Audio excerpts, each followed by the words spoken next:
Advanced Dungeons and Dragons. We're playing a solo campaign, but we're doing things a little bit different. We are engaged in an exploration of the rules space, and we've been generating some scenarios that we can play out. We've done some with miniatures. We've done some theater of the mind. We've done some with just diagramming things out on the paper like we used to do in high school before we had big fancy miniature collections. In particular, we are looking at a section of the rules that you'd think I would have done. Oh, I did. I put a little post-it note. Territory development by player characters. This is Gary Gygax's Radvice or Adules. He tends to bounce back and forth between rules and advice, and it confuses people a lot. It's a really fantastic way to present a rule set because it does open the door for filling in the blank spaces on the map from a rule perspective. And also it lets you know what the intent of the rules are, where, something like 1-to-1 time, which is very clearly laid out in these rules, people get confused because they go, oh, well, this example, he doesn't really mean it. Well, I think he does. And people will read through these hex clearing rules and go, well, I don't think he means it. And I think he does. So we've been having a good time, and it's time now. Well, if you want to understand where the campaign space is, this big red hex is a 1 mile hex. A lot of people ask me, hey, where did you get this cool red and blue? I made it. It's on my blog, johnmollison.com. And then you got to click on the Wargaming resources, and then it has a link. That's the easiest way to find it. I sometimes say, well, I'll put a link down in the description, but then it takes me a day to edit this, and I forget that I said it, so maybe I don't get to it. Sorry. But that's where it is if you're really interested. So we cleared a 1 mile hex, and hey, we're doing great. Now, in the last session, we ran over here several miles. We beat up some orcs, and we stole their pocket change. We took their lunch money, and it was some pretty fancy gems. I know the stream goes down here. We don't know what's in these hexes. We kind of do, because if you take a look at the overall area map, we're looking at 24-mile hexes. I think that's what these are. Sometimes I say 30, but I think they're really 24-mile hexes. These hexes here are a little too bright to see. Oh, there we go. That was so good. We're in this hex. See the deadwood, the near scrublands? This deadwood used to be part of this band, this big belt of green. And then there was a cataclysm, and we don't know exactly what caused it. We can investigate that, and we will probably get to that here in maybe a month. Maybe that'll be our June foray. That's a reference. If you get it, then well, kudos. Throw a Rocky and down and throw a Rocky down in the chat if you caught that reference. Anyway, the point is this is where we're at, like within the greater, right in the center of this map. That's probably not a good place to be. Y'all know what I'm talking about. You play Risk, right? And then if you take a look at, if you zoom in from that map to the kind of 4 mile hex map, then it's going to look a little something like this. Now, we've only explored the eastern half of the near scrublands. And again, you can find this on my blog, johnmollison.com. It's free. Here's Castle Weasel. So we're going to try to clear the rest of this out. And of course, 3 miles, this is a 4 mile hex. So a hex 1, 2, 3 across is really about half of this. But once what's great about this is it scales. So you start at the 200, each of these little hexes, 200 yards, and you're dealing with what's in this hex. And then you kind of scale and you go, oh, what's in the 1 mile hex? So we're going to go explore this 1 mile hex. And then after you carve out your 3 miles across, then you start looking at, well, what do we do here? And so once we finish with these, maybe we can send a little expedition down here to this crater. See, there's a little mini game that I just came up with to add to the contents. But that's not for today. For today, we need to talk about a couple of things. Somebody had a really good piece of advice. He said, hey, you could probably get things done a lot faster if you just built yourself a road. Now, the hexes go kind of something like this. So this is civilization, at least as we know it. Corvusberg is the nearest outpost. There's a lake that's about, 1, 2, 3, 4. That's about 15 by 20 miles, 8 miles, 6 miles across, 6 or 8, depending on how the crow flies. Sometimes we can catch a little ride with the fishermen, but we can't move cargo. So we have caravans moving back and forth, and that's how the ogres beat the heck out of us. So we had to hunt them down and steal our loot back and get some back. If we wanted to build a road, that road would be somewhere along the lines of, and so if this is 4 miles, that's probably like 4, 8, 10, well, let's see, 4, 8, 12, 16, 20, and then notice that Castle Weasel is in this hex right here. This is our cat. In fact, I could probably draw that right here. All right, Castle Weasel. This is our home hex. I think I got that right. Yeah.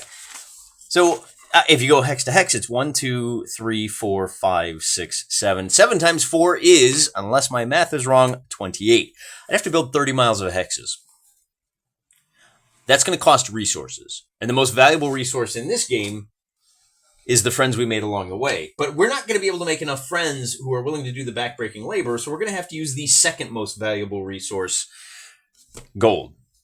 And there's no rules in this. There's no rules for road building in this game, which is fine. So I had to do a little thing called research. And I went and jumped online, and I asked a bunch of historians, not limited language models. I looked up websites. I said, hey, internet, how fast could the Romans build their big fancy roads? And the answer I got was really disappointing, at least from a game perspective, because these historians, they might know their stuff, but they really don't present information in a way that's good for the people who really matter, gamers like you. You have to dig really deep, and you have to put on your big brain hat and discover eventually, after hours of searching, I do this out of love for you. The Romans could build about a yard per day. This is the standard, 2-lane road carts could pass. And it's got the nice, beveled edges and drainage ditches and the whole 9 yards. For every man that was working on the road, you could build a yard a day, about 100 yards a day, which sounds kind of fast, maybe, except remember that that's 1,700 yards to the mile. So it's going to take you 2.5 weeks. Oh, actually 3 weeks to build a mile of road. And that's if you got 100 guys working. So 100 guys, 3 weeks, 1 mile. I got to go 30 miles. Let's round it off just to make the numbers a little easier to deal with. So 30 miles, that's going to be 30 times 3. That's 90 weeks. Time off for good behavior. You're going to at least 2 years to build a road. Now, I could cut that in half. I could argue, look, I'm not building no Roman road here. What I'm doing is building a dirt track that I can move my carts a little bit easier. Okay, fine. Let's cut that down to a week for every 100 yards. That's still 30 times 17. Instead of 3 weeks, it's 1. That means it's going to take 17 weeks to go a mile. I don't know. My math is off, but you get the point. No matter how you slice it, building a road, not in the cards for us right now. If we can find a magic item, if we can get a wish, that might be a good use for wish. Hey, I wish I had a nice dirt road going around Long Lake. But alternatively, it's probably smarter just to go down to Black Beach. What we could do is build a little 4-mile road to take us down to Black Beach, build ourselves a second village. And if I was doing a pure domain management, that would be my call. Build a second village. Build a boat. Now, as long as I can get across that lake over to here, this is Corvusburg again, right? We can sail stuff across, and I've only got to go the 4 miles. That also means I got a lot less mileage that I have to patrol, right? Move things by boat. You can move a lot more, a lot faster. And that way, everything on this side, well, by the way, once you get here, that's the guys over to the west. Those guys can worry about patrolling that. They can spend the money and the lives keeping the old road open, which, they're probably going to be more heavily invested now that there's actual gold and loot flowing out of the near scrublands, and maybe we reach an alliance, but that's kind of outside the scope. So for today, I thought, where are we at? As you recall from last time, our fearless leader, Roger the Hammer Steiner, he's the guy. He's our 6th level fighter who helped beat up on those ogres. He went back to Harrington is the name of the nearest large city. That's where he gets his troops. And he won't be back until June 1st. Well, if you look at your calendar today is May the 17th. In fact, this is kind of about the time they set off. Week back, maybe a few days. Maybe they left a few days ago. Week to get back to Harrington. Week to get back to here. It'll be June 1st, which, by the way, means he will get back just in time for the grand unveiling of the new defensive tower. This tower will be completed on June 1st, and we can start stripping this palisade out And I don't know what we're going to do with it. We'll probably leave the ditch in place. Probably, I don't know, maybe dig and fill it in and build a ditch along here to make it a little bit harder. This, of course, as you recall, is the area where Castle Weasel was originally attacked. And I have the original map down here, which looked like something like this. So we put if that was the weak spot, it ain't the weak spot no more, because we got a big old tower. That should bring everybody up to speed. So what are we going to do today? Well, if our boss man is out of town, when the cat's away, the mice, they play Dungeons and Dragons. Who's the boss now? Captain Von Traps, right? And then Deacon Harrison Hill is the cleric. Now, Captain Von Traps, we named him that because he's a really strong guy. We could have named him Captain Von Latz, but that would kind of break up the Rodgers and Hammerstein theme that we went. This is what happens, right?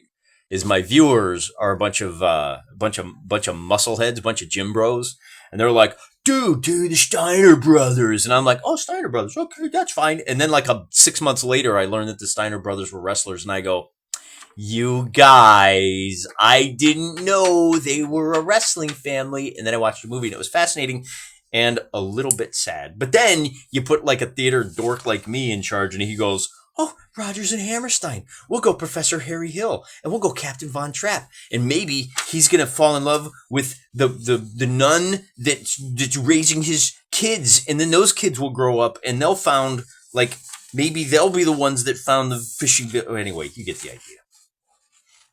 Yeah. So 1 mile is a 1 mile hex, 200 yards. So, but here's the thing. You might think, well, with Roger in time jail, that's what we call it when you're on a mission, you're doing stuff, maybe you're training. We call it time jail. It's just kind of an umbrella term for not available for this session. Okay, he's not going to be available next week either. That gives us time to develop a little bit more. So old Captain Von Trapp says, I had so much fun going out and wrecking those ogres. Remember, he took a pounding. He lost 8 hit points. So really, they're not going to be able to go out until tomorrow. But he says, look, why don't we go ahead and start exploring? We want to try to explore this hex because this is the route that our boys are taking. Now, this is near Scrublands. And what I've been doing to make this go just a little bit quicker for the sake of you could explore and roll for each hex. That would be an acceptable way to do this. If you had an audience of literally dozens of people, you'd probably want to speed things up by exploring where this stream went. And it's pretty obvious to me that this stream, remember our it's not regional, I guess it's our area map. That stream goes, remember to don't put it too far away. Where'd it go? Here it is. Oh, there was a snake that would have bit me. It's got to flow down here to Black Beach. Now, whether it flows, so the first question I think is, and this is what we're going to do. This is the path that Captain Von Traps and some of our boys are going to follow. We're going to figure out, we're going to try to link up. So bear in mind, there's a lot of giant frogs, so we're going to have to swing wide, and we're going to pick up our little stream here, and then, oh, that's purple. I don't like purple. And then I'm going to so it flows like this, and then I'm going to kind of bust this hex up into subhexes, like what's this area, and what's this area, right? So I effectively have 7, call it like a third of a mile. It's basically here, we'll bring it a little closer here. So you see these 7 hexes down here with maybe a little bit of bleed over to make things interesting. So instead of having 7 circles like up here, you can see here's the forest with a couple of extra trees, and here's a forest, and here's a swamp that kind of bleeds over into the next hex. Makes it a little more organic, if you will. And so Captain Von Traps is going to go check out these 2 areas. We're going to find out what the terrain looks like right down in there. Before we look at terrain, though, I want to point something out that is open for interpretation. Now, I know some people will say things like initiative or surprise or experience points. I mean, it's your game. You can do whatever you want with it. Yeah, what I want to do is explore the rules as they are written. This is one of those few areas where I think Gary really drops the ball because he's talking about 200 yards per hex.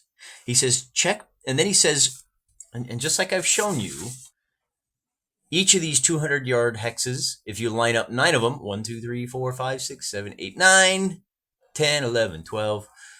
These 9 are a mile across, right? 9 and 9. He says, check for each hex. Well, wait a minute. Are you talking about the 200 or the 1 mile hex? So what I've done is I've said, look, I'm going to kind of split the difference. And I have, if you take a look, remember we said these are 1, 2, 3, 4, 5, 6, 7. 8, 9, 10. So there's 10. So each one of these roughly represents 10 hexes. So one of the ways that you could do this is you could say, well, I'm going to roll for encounters in each of these 7 hexes as I enter it. So I'm going to explore. So today, the way I'm going to interpret this roll for each hex, well, I could just roll one time. There's a 1 in 10 chance of an encounter somewhere in this hex. And I think that might be a legitimate way to do that. But instead, what I'm going to do is I'm going to say, well, I've got 7. There's probably going to be on average 1 encounter in this 1 mile hex. But I'm going to roll 7 times, which is my way of splitting the difference. Instead of rolling 9, I don't know what would that be? 4.5 pi r squared. How many hexes are in here? 1, 2, 3, 4. Let's call it 4.5 times 4.5 is good. But I don't even care. Okay, it's a lot. But rather than rolling once or rolling 100 times, I'm going to roll 7 times. I'm going to roll 1 time as I enter each. And I can't remember. And this basically, if we explore this, I think we decided it takes a full day to explore each of these areas. So if we have a little 3-day expedition, we can explore 1, 2, 3. But like I said, I want to explore to see where the stream comes from first. So first I'm going to roll to see what kind of terrain is here. And then I'm going to roll to see if there's an encounter in that terrain. And if there's not, then I'll check here. And that means that if there's no encounters, it'll take me 1 week, 7 days, call it 5 business, if we're doing business days, it'll take a week and a half to clear this hex. And in this case, Gary did me a solid by using gray lines. Let's see, I'm rolling on the scrub column. Let's see what we can find. All right, let's see if I can get the row correct. Sometimes I struggle with that. As you can see, I rolled a 12. And so if you're in the scrub and you roll a 12, we have a little forest with a 10% chance of having hills. So on a 1 or a 2, we do not have hills. So what I'm going to do to observe that is I'm just going to draw a little tree. We got a little bit of woods here. And then we go down to here and we have with the result of a 6, with a 6, you have scrub. All right, so there's basically nothing terrain, okay? So I'm just going to draw the little little rough fallen trees and stuff, okay? So there you go. So there's a forest and there's a scrub. And I forgot. Did we have an encounter in the woods? On a 1, we do. On a 5, we don't. And in the scrub, I got a 6. We don't. So why don't we just go ahead and wheel around? Random check to see which hex. So we already declared that it flows into this, the stream flows into this hex. So I'm going to roll 1, 2, 3, 4, 5, 6. And that's the hex that it flows into. So on a 1 or a 2, it bends to the north just a little bit before coming down this way. And let's do this. Let's wind it down between these terrain types. See that? So now the terrain, they got to cross the stream to find out what's right here. And what is right there? It's a 5. That's probably more broken. Yeah, if you're in scrublands, the most likely thing is that you encounter more scrublands. So that is also scrublands. And then we come up here, and what do we... but before we do, we have a 6, so no encounter. And so in this center hex, I rolled a 3. I pushed it so you get... And this is going to be plains, so it's open. So we have some grasslands, I guess. Is grasslands on here? Desert marsh? No. So this is just going to be a little meadow. Oh, that's really good. Okay, so we have a little meadow down here. We could maybe once we pacify the whole area, this would be a good place for our shepherds to tend to their flocks by night. And then this last hex here, this is the week, and this will take us to the next episode. I roll a 7, which means we have more scrubland. So 5 days of exploration, and then we go back up to Castle Weasel, and we take the weekend off. So we have... but the question I had was, this stream... On a 1 through 3, it's going to kick over this way before coming down. On a 4, 5, 6, it kicks down that way. So on 1, 2, or 3. So we have this nice wending stream that hits the scrubland here, and it kind of does something like this. And that's really all we need to worry about. So it kind of does a little dog leg right there in the woods. And now, one of the things that I like to do, at this point, I've explored 5 of this hex. And it's going a little quicker now, which is fine, right? We're kind of zooming out a little more. So this is a good way to keep things interesting, where you stop looking at every little penny-ante, picayune thing. After coloring in the 5/7 of the hex that we explored, looks a little something like this. Now, I cheated a little bit. I retconned. I realized, oh, if the stream runs through the forest here, maybe what that means is that this far side of the forest was woods all along. Before it was broken lands, but since we're up in this corner, that's fine. Then for my grasslands, I said, I guess the grasslands are here because the stream is here, and it's a little lower down there. Not quite low enough to cause a marsh to form, but still pretty low. And then I guess this is probably back into those kind of rough-ish hills. So this stream bank might be a little higher, just like 3 or 4 feet, just enough to be a pain in the neck to have to get up and down. But our guys have now explored, and again, see this little hex right here? I said I'm 400 yards now from the stream. So this guy may be a little too far away, but that means our meadow hugs the stream. And what's over here? I don't know. Like whatever I have in these 7 hexes is going to bleed over into here a little bit more. And now I also have the option. If I have forest right here, I may hook up and link these forests into one broad belt of forest, which will make me glad. Then our guys can come down through the grasslands if there's plains here. Remember that the next hex over is more grasslands. If we take a look up here, our deadwood, we're right here in this corner. It bleeds down into grassland. So it makes sense that we're picking up a little bit more grassy areas down here. And then again, on our kind of county map, if you will, where there's plains right there compared to where we are. So, we're kind of getting into the broken zone. Now, that took us a week. And if you think about it, at that pace, if we don't have any encounters, now we'll have an encounter every other week on average. And if you stop and run the numbers here, we still have 1, 2, 3, 4, 5. That's 35, 36, 37. So I still got to roll 37 more times. On average, I'm going to generate 4 or 5 more encounters, combat encounters. And remember, we're using the combat encounters straight from the monster manual. So you might think, well, geez, man, you're only going to have to fight like 4 or 5 more monsters at this point. Well, you're right, but let's take a look at what those monsters are. We're talking about 1 to 12 mastodons. Wait, I don't think that's possible. Let's take a look at the scrublands. And we'll see if there's even gray and white here. That would make it really hard to pick the wrong encounter for here we go. Uninhabited wilderness. You'd have to be an idiot to pick the wrong one. Scrubland. What's common here, right? Yeah, wild boars. Guess who was doing yard work again? I'm a hard charging feller. Scrub. Herd animals, right? They're kind of common. 5% chance of those. There's a 5% chance of ogres. Oh, there's a 20% chance of men, 41 to 60.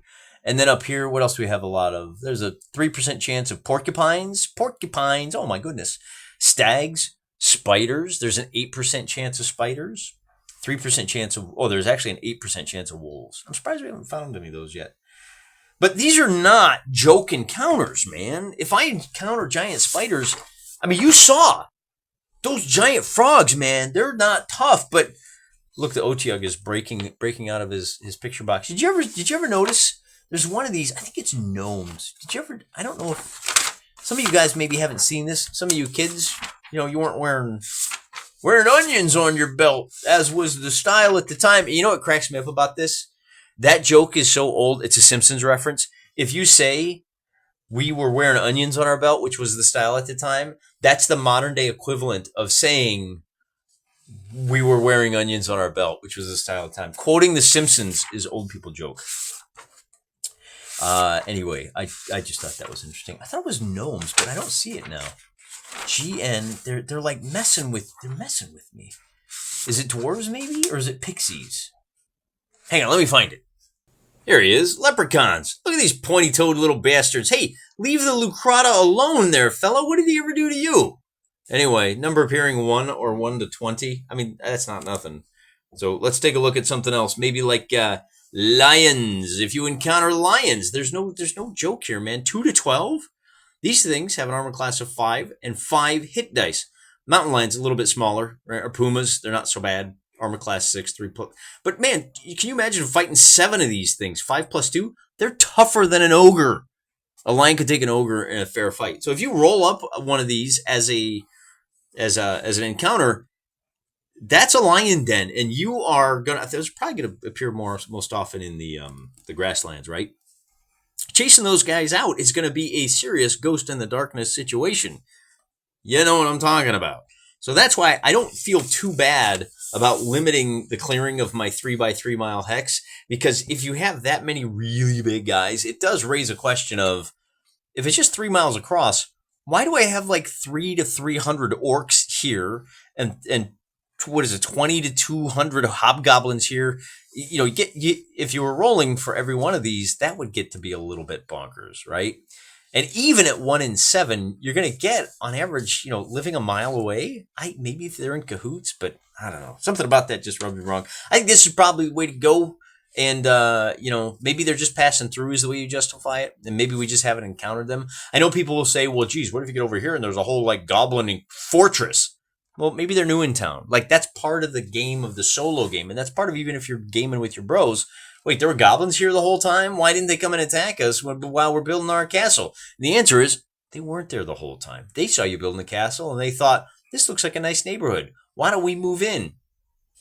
That's the way the real world works, right? The gross people always look for the nicest neighborhood, and they're the first gross people to move in. And then they hope no other gross people move in so they can be the worst kid on the block. Maybe that's what these goblins are doing.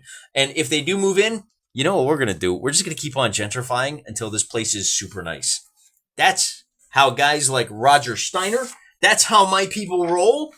And, that's how we roll our dice.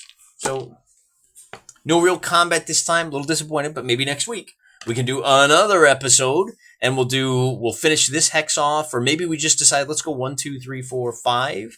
Maybe we work our way around and just push that boundary out another couple of 100 yards. Well, it's 600 yards. 1, 2, 3, 4, 5, or instead of doing one hex at a time, I still think we want to finish this hex first though. So we walk out 1, 2, 3, 4, 5, maybe something like that. And, one hex at a time. And then we can extend our patrols when we get our reinforcements in June 1st and the tower's done, and we can focus more on exploring. If we get these done, we can go check out that crater. Till next time, I'm praying for you.